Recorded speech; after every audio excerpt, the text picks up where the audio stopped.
नमस्कार, मैं doctor Bela Mathur, drawing and painting associate professor, government college Bundi. आज मैं आपको बताऊंगी कि हम जो कंपोजिशंस बनाते हैं ड्राइंग में, उसमें हम लोग को सबसे पहले तो कल्पना करनी होती है कि हमें क्या चीज़ बनानी है, कौन सा दृश्य बनाना है, क्या विषय बनाना है।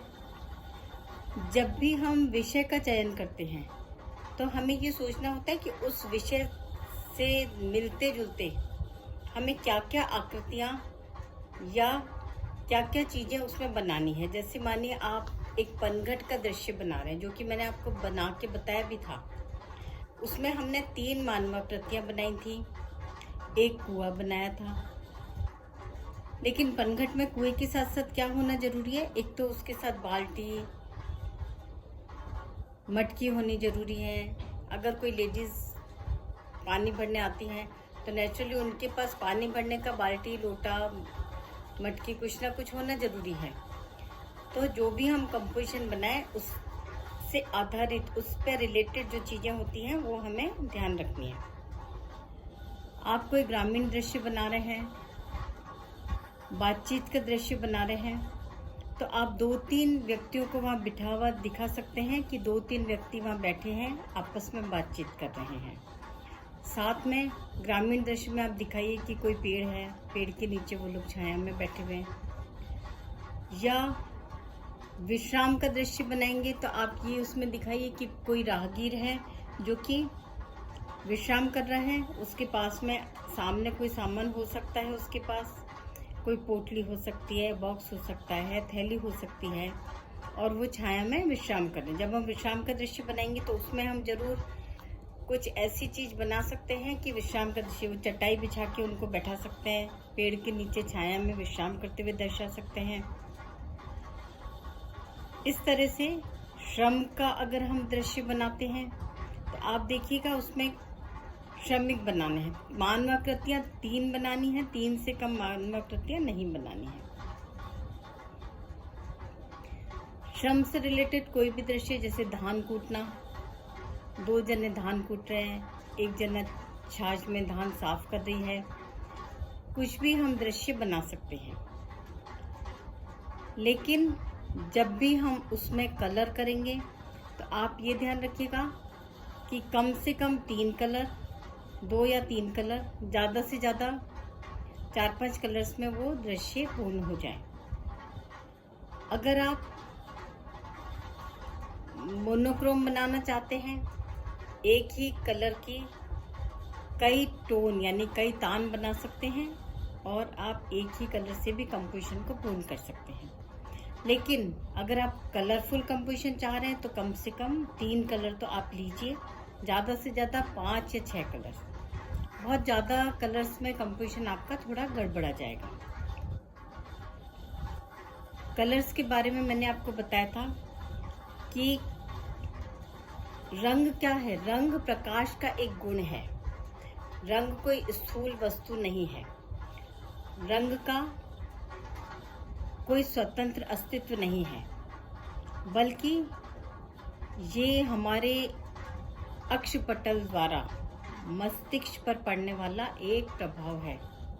मैंने आपको रंगों के बारे में पूरा बताया था कि आप रंग, लाल, पीला, नीला, 3 मुख्य कलर्स होते हैं। ये जो 3 कलर हैं, इसमें आप काला या सफ़ेद रंग मिला के इसकी टोन भी बना सकते हैं, और कोई से भी 2 मुख्य कलर्स को मिलाकर जो रंगत हमें प्राप्त होती है, जो तीसरा रंग हमें प्राप्त होता है, वो द्विआयामी वर्ण कहलाता है। 2 मुख्य कलर्स, लाल, पीला, नीला, कोई से भी 2 कलर्स को अपन मिलाते हैं तो उससे जो रंग प्राप्त होगा वो द्वितीय रंगत कहलाती है। बचा हुआ जो कलर है तीसरा, 2 रंग हमने मिला दिए, द्वितीय रंगत। बाकी जो तीसरा कलर बचता है वो उसका अपोजिट कलर कहलाता है या पूरक रंग कहलाता है। इसलिए मैं आपको कह रही हूँ, जब भी आप कोई कंपोजिशन बनाएं, आप मुख्य कलर्स को मिला के सेकेंडरी कलर्स बनाइए, द्वितीय रंगतें बनाइए, या आप किसी भी मुख्य कलर में काला या सफ़ेद रंग मिलाकर उसके मान को कम या ज़्यादा कर सकते हैं। और कंपोजिशन को आप अच्छा लाइट एंड डार्क टोन दे सकते हैं, उससे उसमें गोलाई का भी आभास होता है। जहां आप किसी भी चीज़ में लाइट डार्क टोन देंगे तो उसमें गोलाई का आभास हो जाता है, जबकि अगर आप एक ही कलर लगाते हैं तो वो बिल्कुल सपाट लगेगा, उसमें किसी तरह का कोई गोलाई का आभास नहीं होगा। अभी आजकल जो आर्टिस्ट बना रहे हैं, बिल्कुल कोई से भी दो कलर मिला के कोई नया रंग बन जाता है। जैसे आप देखिए, ग्रीन और ब्लू कलर का आप मिलाइए हल्का सा, तो फिरोजी कलर बन जाएगा, बहुत सुंदर लगता है। उसमें आप वाइट मिलाइए, लाइट टोन बन जाएगा। रेड कलर में वाइट मिलाइए, हल्का सा उसमें ब्लैक का टच दे दीजिए, तो आप देखिएगा कि वो ऑफ वाइट टाइप कलर बन जाएगा, ग्रे कलर टाइप शेड आएगा उसमें, और हल्का सा पिंक शेड भी आएगा। तो आप चाहें तो कलर्स बना के देखिए। जो मैं आपको चाह रही थी कि कंपोजिशन में आप जो कलर लगाएं, आप कलर्स खुद बनाइए। कोई से भी दो कलर मिला के कोई नई रंगत प्राप्त करिए, उससे आपको अच्छा लगेगा, खुद को भी अच्छा लगेगा।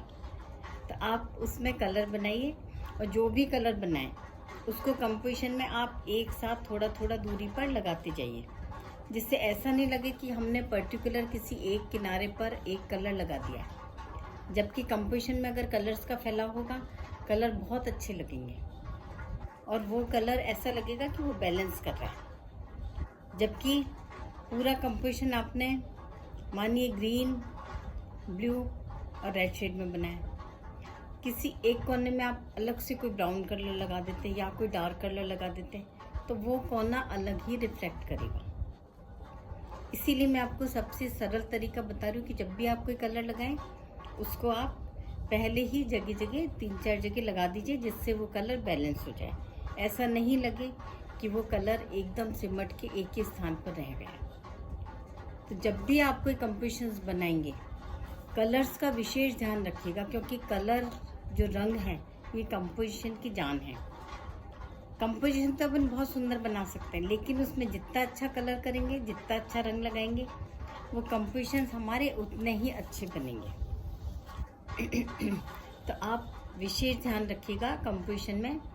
एक तो साइड में आपको कितनी जगह छोड़नी है कंपोजिशन की, जैसे मैंने पहले आपको कंपोजिशन में बताया था कि हमारा आई लेवल सेंटर से थोड़ा सा ऊपर होता है। तो जब भी हम कोई कंपोजिशन बनाएं, तो आप शीट को जो डिवाइड करेंगे, वो इस तरह से डिवाइड करिए कि आपका जो आकृतियां हैं, ऊपर कम जगह बचे, नीचे थोड़ी सी ज़्यादा जगह बचे, बाकी बीच में पूरी लंबी आकृतियां लीजिए। आप आकृतियों को छोटा मत लीजिए। प्रपोर्शन का बिल्कुल ध्यान रखिएगा, क्योंकि प्रपोर्शन कंपोजिशन में बहुत ही महत्वपूर्ण है। मानिए आप चेहरा बड़ा बनाते हैं, धड़ छोटा बनाते हैं, तो आपका कंपोजिशन अच्छा नहीं लगेगा। तो चेहरे के प्रपोर्शन में हाथ, पैर, धड़ पूरा बहुत अच्छा सा आप लंबाई में बनाइएगा, जिससे आपका कंपोजिशन बहुत ही खूबसूरत दिखे। और रंगों का विशेष रूप से ध्यान रखिएगा। जैसे मैंने आपको बताया कि कोई ऐसा रंग मत लीजिए कि किसी एक स्थान पर हमने उसको लगाकर और छोड़ दिया। रंगों का फैलाव कंपोजिशन में इस तरह से होना चाहिए कि वो कंपोजिशन को सौंदर्य दें और आपका कंपोजिशन सुंदर बन सके। रंगों के अपन अलग अलग रंगत भी कर सकते हैं। उसमें किसी में वाइट कलर, आप रेड कलर है उसमें वाइट कम मिलाइए, फिर थोड़ा ज़्यादा मिलाइए, फिर और ज़्यादा मिलाइए, फिर प्योर रेड ले लीजिए, रेड में ब्लैक मिलाइए तो डार्क कलर बन जाएगा। इस तरह से हम एक कलर में भी कंपोजिशन बना सकते हैं। और ये ज़रूरी नहीं है कि आप जो कंपोजिशन बनाएं वो रियलिस्टिक ही हो। आप मॉडर्न आर्ट में भी कंपोजिशंस बना सकते हैं।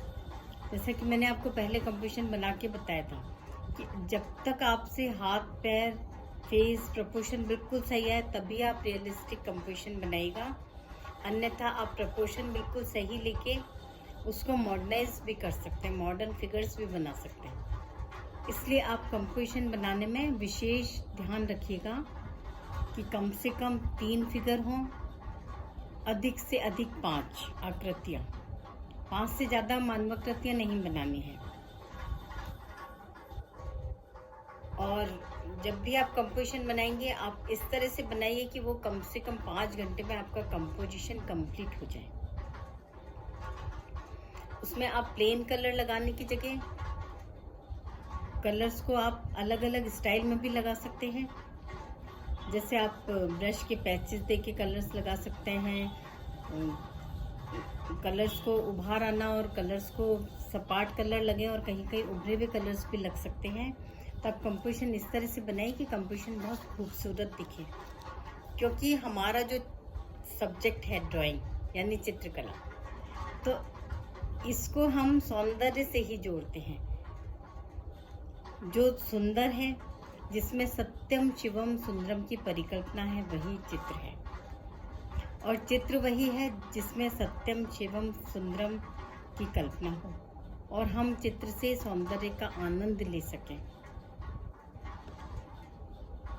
इसीलिए हमारा एक सब्जेक्ट है सौंदर्य शास्त्र, जिसमें कि हम चित्रकला के बारे में अच्छे से समझाते हैं कि भाई किस तरह से हम चित्र को सौंदर्य से रिलेटेड करते हैं।